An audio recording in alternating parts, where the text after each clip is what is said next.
Controversial Million Youth March, its organizer, Khalid Muhammad, sat down for an exclusive one-on-one with our Dominic Carter. Dominic joins us now with a few excerpts from the interview. Dominic? Good evening, Lewis. He's been called a demagogue and a racist. And with every press conference, Khalid Muhammad adds fuel to those charges. We know very little about the man at the center of the storm of tomorrow's Million Youth March. At times confrontational, at times lashing out at me, Muhammad defended his rhetoric and his mission. As for tomorrow, Muhammad says he hopes for a peaceful, orderly rally, but he will not rule out violence. Believe in peace if possible, but violence when necessary. So you're telling me here now that you're not ruling out the possibility of violence tomorrow? I honestly do not believe, Brother Dominic, as hard as you attempt in your weak manner to press, I honestly do not believe that there will be any violence tomorrow whatsoever. Muhammad already appears to be in damage control mode about tomorrow's event. We asked him if the march will be a failure if only 2,000 people turn out. Muhammad's answer, no, because thanks to the media, millions have already heard his message. Muhammad has also been dogged by questions about where his funding comes from, a topic he was not too happy to discuss. How do you make your living? Where do you earn your money from? How do you make your living? Where do you get your money from? But again, I'm here in the room. Well, how much do they pay you? I make a decent salary. And I make a decent salary from the masses of black people who love me. From donations? From the masses of black people who love me and love the strong and bold, uncompromising stand to reestablish black power. Muhammad did tell us he did not pay for his Harlem brownstone or even the suit he wore to the interview. We asked him what, besides the color of his skin, separates him from David Duke. Muhammad says his people have been oppressed, Duke's have not. We also asked him this question about Dr. Martin Luther King Jr. What would Dr. King think of what you're doing? What would, if he were alive today, what the hateful words that you have used to describe people, what would he think? As we say in the black community, you're too much. I mean, they've given you a list of questions. You're just making sure you go through every one of them. I hope they will give you a bonus, Mr. Carter. What would Dr. King think? You sit here and ask me what Dr. King would think. How could I possibly know what Dr. King would think? I think, though, that maybe Dr. King would understand that when you have a strong, militant, revolutionary, uncompromising voice out there, that it forces the enemy in a position to say, I'd better deal with Martin Luther King Jr. I certainly don't want to deal with the Black Power crew that's out there. Critics have charged Muhammad became invisible after last year's march. We asked him what has he been doing the last year. His answer, working street patrols with an organization known as Black Men's Movement Against Crack. He says he's working to set up a free food program and also doing work, Lewis, with political prisoners. All right, thanks a lot, Dominic. Good evening and welcome to another edition of Inside City Hall. I'm Andrew Kurtzman. The mayor says he's a hate monger. Harlem politicians say he's an outsider. He's called a demagogue, a racist, an anti-Semite. And with every press conference, Khalid Muhammad adds fuel to those charges. Tomorrow he'll address his so-called Million Youth March. Today, the minister sat down for an exclusive interview with my New York One colleague, Dominic Carter. Tonight, we'll bring you that interview. And then later, we'll bring together our Friday Reporters Roundtable to discuss the matter. We'll also part the curtains on this week's winners and losers in the news. But we begin with our top story. Khalid Muhammad refused today to rule out the possibility of violence at tomorrow's rally. He met up with our camera crew at Amy Ruth's, a restaurant on 116th Street in Harlem. He sat down with Dominic Carter to discuss his critics, his reputation, and more. Here is that interview. Mr. Khalid Muhammad, we want to thank you very much for joining us here on New York One. Thank you, Brother Dominic. I hope this is an opportunity for you to express your views, but also, frankly, there are some very serious questions that you need to answer. So let me go back to last year's Million Youth March, the first one that was held here. Now, you claim to be a leader in the African-American community, but what kind of leader tells thousands attending a rally. In self-defense, if they touch you, take their guns. In other words, what type of real leader advocates violence when there are thousands of young lives at risk? The Bible speaks of the Good Shepherd. And the Bible says that when the wolves attack the sheep, attack the flock, that the Good Shepherd is a responsible shepherd, and that shepherd works indeed to protect the flock from the attacking wolves. I notice you said in your statement that it was a statement in self-defense, and certainly in the Second Circuit Court and the Court of Appeals, Judge Chin and the higher court determined that my words were indeed words spoken in self-defense and self-defense only. But what kind of leader uses those words when there are people's lives at risk? A strong leader, a bold leader, an uncompromising leader. And then the type of leader that as soon as the stuff hits the fan, he leaves. Well, you know that I didn't leave, but you are playing the devil's advocate, as you do so often. You're sitting here in the place of the white man, saying what the white man wants you to say. You've seen in the newspapers, in the Post, in the Daily News, me in the middle of the police and the security holding me back. It was impossible to leave. I've even heard the lie that I left in a white Mercedes-Benz, which was early in the morning at 9 a.m. when I went to Federal Express. The police froze all vehicles behind the stage. No vehicle was allowed to leave that day. And as I faced the Klan and police in Jasper, Texas, after they had dragged our brother to his death, that is the way I faced them that day. And it is a propaganda scheme to say that I turned heels and ran, and I understand it's up to you to make sure that that gets out. But let me backtrack for 1 second. You've started with, I'm here in the white man's shoes, and I guess you're headed with the Uncle Tom. Do you work for New York One? I do work for Are you being paid for this interview? But do you get a check, sir? Is that the best shot that you have, the Uncle Tom line? I didn't call you Uncle Tom, but you said you said it better than it could be said. You are here indeed. I believe you are a professional, but I do also believe that as a professional, you have a job, you have a duty. And I don't believe that you are a reporter first in the way that you have presented yourself to the community, a reporter who reports fairly.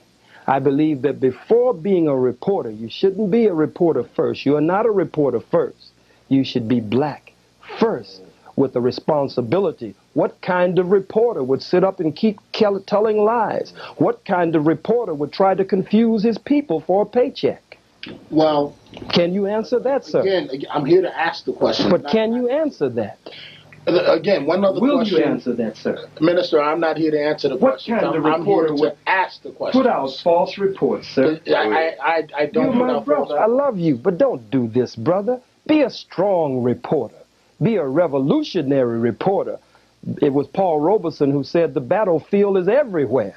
And so you must battle on the battlefield at New York One. Police made the move last year to shut down the generator. But you had to know, you're a very smart man, that the city was not going to let you go 1 minute past 4 o'clock. Can one reasonably conclude that you were looking to spark an incident, possibly to spark a riot? Emphatically no, sir. I was not. And I appreciate the credit that you have given me. But I did indeed believe that there would be flexibility at the end of the rally, because they had promised flexibility.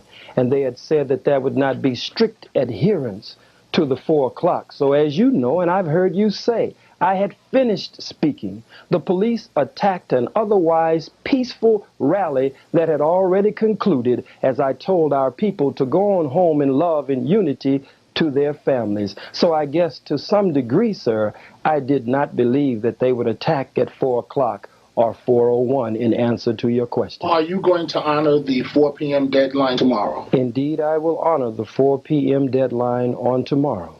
Are you willing to vow that you or your supporters will not call for violence tomorrow under any circumstance? No, sir, I am not. We believe that by the grace and the power of Almighty God and our ancestors, that we have a God-given right. We have a human right, And according to white constitutional law, we also have, according to white constitution, a constitutional right to believe in peace if possible, but violence when necessary. Everything in nature, sir, will defend itself. We should not be the aggressor. We should not be provocative, but we should defend our men, our women, our children, and our elders, as Judge Chin said, in self-defense. So you're telling me here now that you're not ruling out the possibility of violence tomorrow? I honestly do not believe, Brother Dominic, as hard as you attempt in your weak manner to press, I honestly do not believe that there will be any violence tomorrow whatsoever. As we present the Million Youth March 1999 7-point program of action, as we present that program to the masses of our people, to the indigenous people called the Latinos and called the Dominicans and the Cubans and the Puerto Ricans and the Red Indians or other indigenous people who will come to join in with us. And I hope you will be there. I will be there. Not just as a reporter, but as a black brother. I will be there in the role solely of a journalist. I want to talk. But black also, right? I want to talk. But you will be there as a black man, won't you? I'll be there in the role of a journalist. Only as a journalist? I'm interested. Oh, Brother Dominic, I'm embarrassed. I'm ashamed of you. You are somewhat a mystery. I believe you own a brownstone on Strivers Road here in Harlem. You don't believe that. You know that. Okay. In Harlem. Where else do you live? Do you have a residence in New Jersey? No, sir, I do not. Only in... You know that if I had a residence in New Jersey, it would be back on the front page of the New York Post or Daily News, as they put right after my assassination attempt, put the picture of the building I was living in and a map in case someone got lost on their way to my door. Okay, well, that raises a very legitimate point. How can you claim to attack whites and you were living in New Jersey in a building predominantly... Sir, I live in New York, and it's white. I live in the state of New York, and it's white. That's not hypocritical? Indeed, I live in the United States of America, and it's white controlled and white dominated. And I'm now interviewing on New York 1, which is as white as it can be, with a few black spots here and there.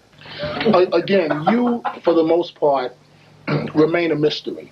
But can you tell us, since the last Million Youth March, what have you done here in New York as a leader? Not general themes, specifics.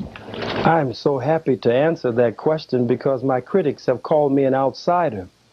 The politicians of Harlem, when every day they sanction busloads of whites who are outsiders to come in and gobble up Harlem like little white Pac-Men, and have sold out to the white business interests and run the vendors from 125th Street.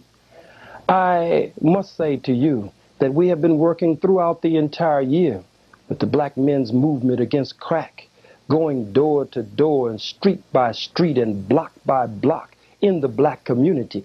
That's not what I just started doing, my dear brother. That is what I've been doing all of my adult life and some of my young life as a teen, in addition to our anti-drug program. We're working to set up the free food program, only giving out food now and having free food programs here and there, but intending to lay the base from this mass mobilization, as Brother Kwame Ture taught us before he went on to the ancestors, now mass organization, free food program, feed the multitudes over the past year. We have done street patrols called crime units. Been feeding the poor over the past year here in New York City? My dear brother, sir, we have been doing that. That brings up another... And working with political prisoners that most talk about or read about. We have direct contact with them, speaking to them by telephone and in person as we go in and out visiting them and fighting for those who are on death row unjustly. Brother Gary Graham, Brother Mumia Abu Jamal, and many others of the political prisoners who are locked down. I'm not such a mystery. Black people in the black community have known me for a long time, and in the hip-hop community. But in a sense, the white man and you, to some degree, I don't believe you're really with them to that degree, are like Columbus. You're just discovering me just a few days ago. Well, that brings up another good point. How do you make your living? Where do you earn your money from? How do you make your living? Where do you get your money from? But again, I'm here in the room. Well, how much do they pay you? I make a decent salary. And I make a decent salary from the masses of black people who love me. From donations? From the masses of black people who love me and love the strong and bold, uncompromising stand to reestablish black power, black nationalism, Pan-Africanism, and black liberation theology in our youth and indeed in the masses of black people. So they make sure, my brother, that I have shoes on my feet and that I have food to eat. You've lashed out at some of my colleagues in the press, but if you've done any research about me, you would know that I don't back down easily. So let me try it again. That's why I want you to be a comrade in the struggle, because you're not a back down man. We need you, brother. Let's answer the question. The black nation needs you. Where do you earn your living from, specifically? Specifically from the masses of the people, as the pastor of the church, as the clergy of the church. As the clergy of the church, I have been wanting to be a minister since I was yay high. Of what church? And I am still the Church of Black Liberation Theology. And so are you paid a salary? I'm paid not only a salary, an expense account so that I can travel. So many people, as we do with ministers in every denomination, the suit that is on my back now was given to me. Some businesses in the black community throughout America help support us. Brother, we have so much love and so much support. I almost said you would be surprised, but some of this you already know, but I understand you have to do it like that. Maybe I should try again. Try. Will you please give us an answer to specifically how do you raise your money? That's something they told you to press me on over and over again. I have simply said to you, it is very clear. I have given an emphatically clear answer. As a minister in the black revolution and the black liberation struggle for our people, and a spiritual and cultural teacher among my people, I specifically, this is not a roundabout answer, sir. Well, is it donations? If someone gives you a suit, sir, that's a gift. It's a donation. If they give you clothes, even the house I live in was paid for by someone else, as God is my witness. Was it paid for by the Nation of Islam? No, sir, it was not. But the Nation of Islam has indeed been my foundation, and what I have learned from the Most Honorable Elijah Muhammad's teachings and the Honorable Minister Louis Farrakhan is what gives me my base today and gives me my grace today by God's permission.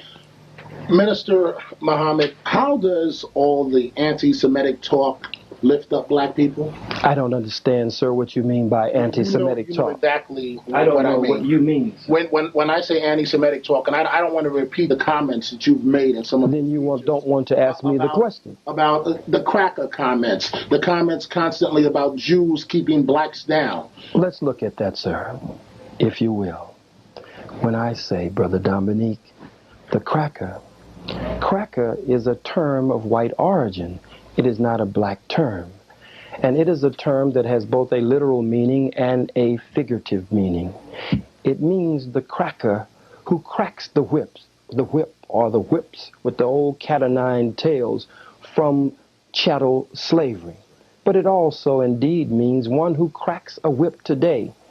Giuliani, Safer, who cracks a whip to keep his slaves or to keep his subjects or people he would like to be his slaves or subjects and would like to keep under his control, to crack that whip and keep them in line, to tell black elected public officials, I'm not going to meet you when Jallo was shot at 41 times or Brother Abner Lewima was sodomized. I'm not going to meet with you, but to immediately set up negotiations with the community, the so-called Jews in the Brooklyn area when something happens in their community. That's a cracker. We always said on the plantation, Lord, child, Lord have mercy. Here come the cracker man.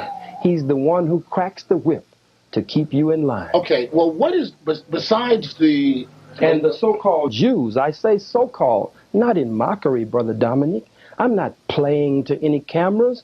They are the so-called Jews because we are the true Jews, the true Hebrews, the true and real Israelites whose birthright has been stolen by them. We are the true ones that fulfill Bible prophecy and Scripture. Isn't it a fact that you know, by throwing out those terms, you're guaranteed press coverage? I'm not throwing out terms. I'm fighting age-old enemies, and I'm planting seeds in the minds and hearts of the youth and the masses of my people that we will not make the same mistakes again.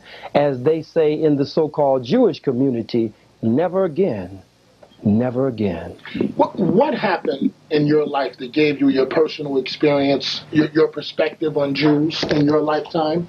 Study, experience, living, studying the teachings of Dr. Yosef ben Yachanan, studying the teachings of Dr.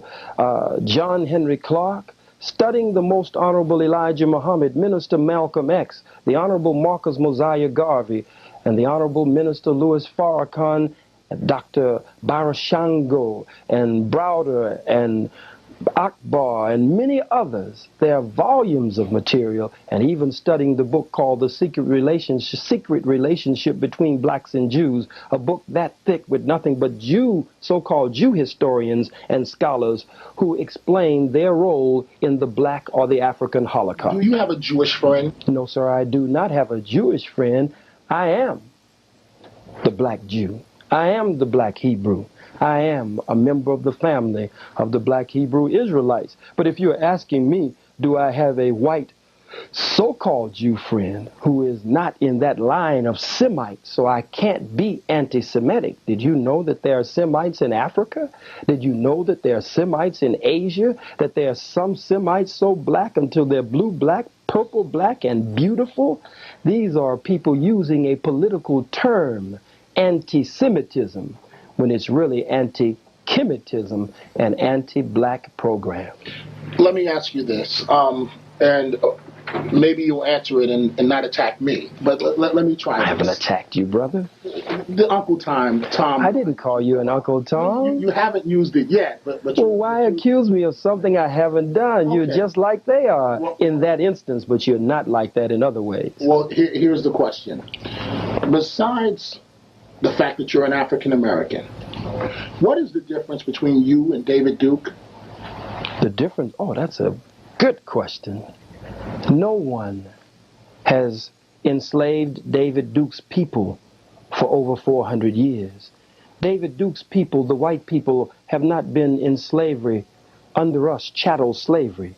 David Duke's people, the white people, have not been robbed of their names, their language, their religion, their culture, their God, their folkways, their mores, their norms, and indeed robbed of the very power of their own being. So David Duke's people are in power.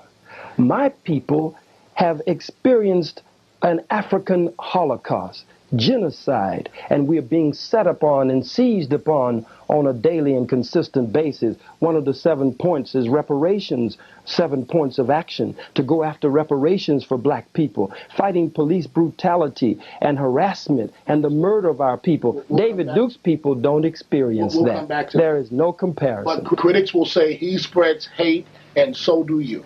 Sir, I can't be responsible for what the critics say. I can only be responsible for the actual facts. Well, let me talk about Mayor Giuliani for 1 second. You describe him as a cracker. You did it last year. You do it this year. But frankly, and you say you're a leader in the black community. I didn't say that, sir. You said I'm a leader in the black community. Why are you giving me words here today? Hasn't Rudy Giuliani... Did I say I'm a leader in the black community, sir? You have? Did I say I'm a leader in the black community, sir? You claim to be. I have never said that, sir. But can you answer my question? But I don't want you to base your question on a false premise as you do when I'm not present. I'm here today. When you hold a Million Youth March and you say you're going to have 50,000 people, as you did last year. And we did have 50,000 people. You know we didn't have 6,000 people. and you follow what the city says?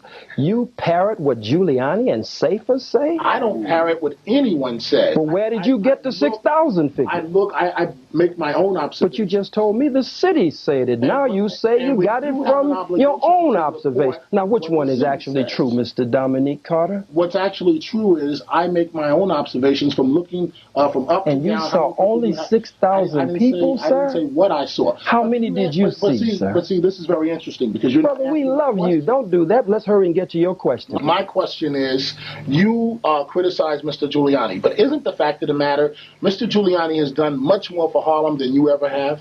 I would have to say that that's not only incorrect from my perspective, but there are many, many, many black people. You perhaps from your seat and however big or little your check is may not be able to say it, but there are many black people who would have to disagree with you, sir. Well, from building up 125th Street. He tore down 125th Street. He's brought in white merchants, white commercial interests who are biting up Harlem. Isn't the object, Excuse me, sir. To have jobs? But if you are like Giuliani and your political platform is based on from welfare to work, and looks like it's from welfare to farewell to black people, then you would work hard to make sure that black people can set up their own businesses, since you are supposed to be, according to this white politics, the mayor of all of the people. Don't bring in outsiders, as the Negro politicians are saying in Harlem, the outsiders, talking about us. When I live in Harlem, Attorney Wareham lives in Harlem, scores of our organizers live in Harlem. These are outsiders coming in. If Giuliani meant well, he wouldn't have moved the vendors from 125th Street. This was the African marketplace of the world. People from all over Africa and Europe and the Caribbean looked forward in the Caribbean to coming to 125th Street.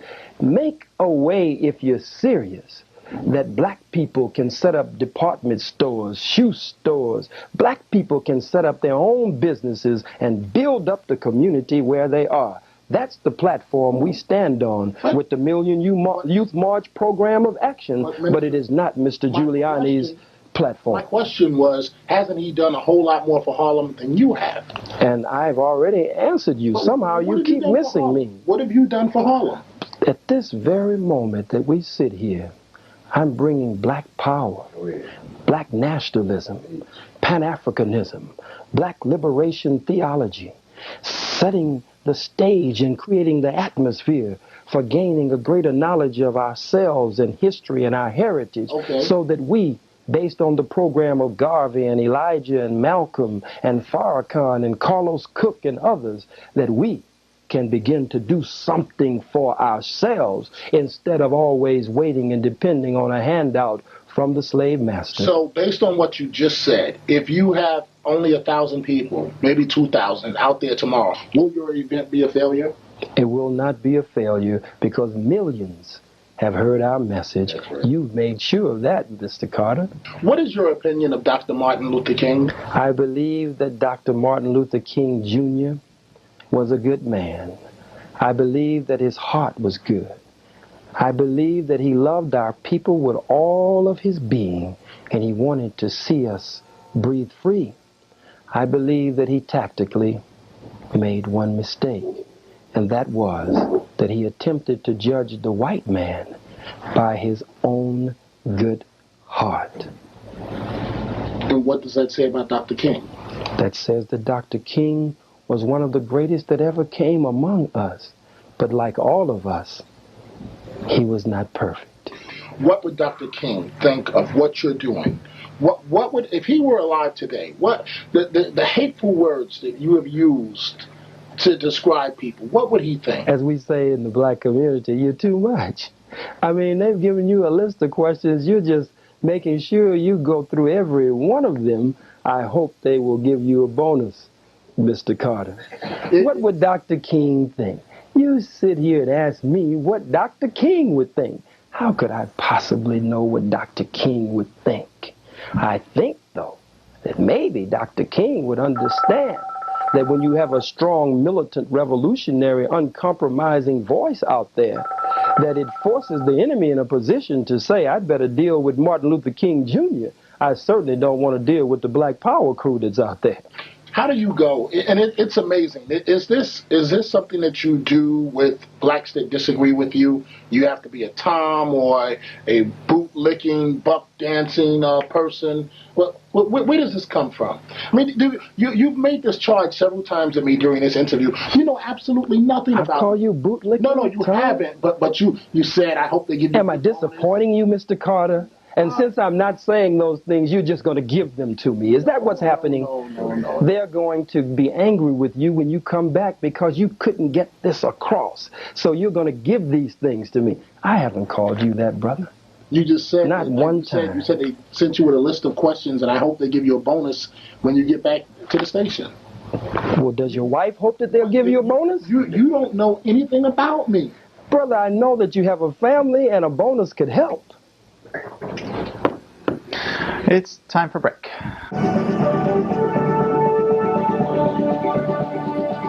Welcome back to Inside City Hall. We now bring you the conclusion of Dominic Carter's interview with Khalid Muhammad, the man behind the Million Youth March. Minister, we've talked about many topics. Let's now discuss your 7-point plan. And is it realistic? I mean, one of the things that you're talking about is paying African Americans for slavery. Yes, sir. Now, the President of the United States, how many presidents did it take to apologize for slavery? You have to know that that's not realistic. Reparations, that it won't happen. Well, sir, the Japanese were paid reparations. The people who are called Jews were paid reparations. Some of our brothers and sisters of the indigenous people who are called by the white man Indians, some of our brothers and sisters were paid reparations. And we can never say that it is unrealistic. It is a goal. It is a platform. It is a just demand against our oppressors and those who indeed owe us to repair the damage. So, because you feel that it is unrealistic is not reason enough that the youth would take it from the 7-point program of action. Can you go through the 7 points quickly? Please allow me to do that. I thank you. Number 1, the program of action for the Million Youth March 1999 is to end police murder and brutality and the harassment of our people. Point number 2, self-defense of the black community, to build the people's militia as a self-defense unit as the Constitution of white America allows for. Number 3, control of the politics and economics in our communities, build independent political, social, and financial institutions in our community. All realistic goals. Number 4, build independent schools, black liberation schools, community control schools, alternative schools, where we can train and teach our children a proper knowledge of self and education that will lead to a brighter future. One of our sub-themes of the march is saving our youth, securing our future. Black power into the year 2000 is the main one. Number 5, reparations for the descendants of African people enslaved in the United States of America, we have just touched. Number 6, free all political prisoners and prisoners of war. And number 7, self-determination for the black nation. 40 million Africans inside the United States are an oppressed and colonized nation, and our struggle, the youth say, and we back them up 100%, and it is our struggle also, is for national liberation. What type of leader identifies an elected official, a council member, Yes, sir. and then has his followers, or his followers then follows that individual for several blocks, and the elected official, Bill Perkins, Councilman Perkins, feels threatened? I'm glad that they gave you the right questions. We never did that. That is why District Attorney Morgenthau could not indict me.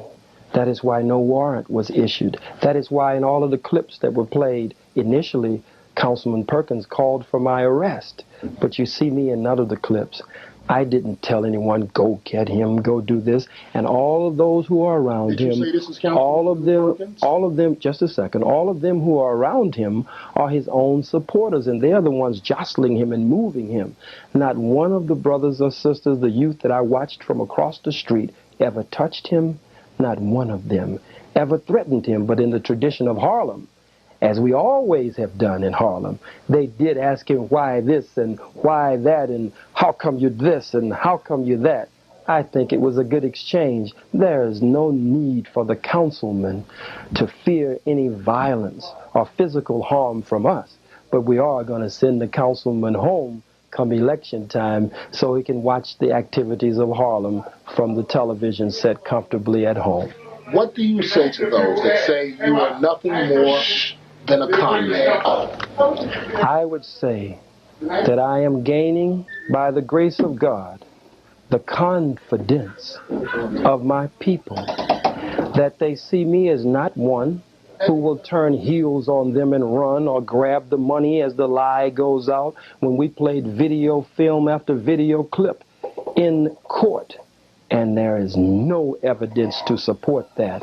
I think that I have gained to a great degree their confidence. And we were in the what is called the Latino community, and they shouted in the streets, chanting when we went through and when we stopped to greet them. I have gained the confidence of our people, and God is increasing that confidence on a daily and consistent basis. But if by that you mean something negative, I have never been that. And it's not in me to be that, sir. Minister Khalid Muhammad, thank you very much for joining us on New York One. Thank you. I hope you get that bonus.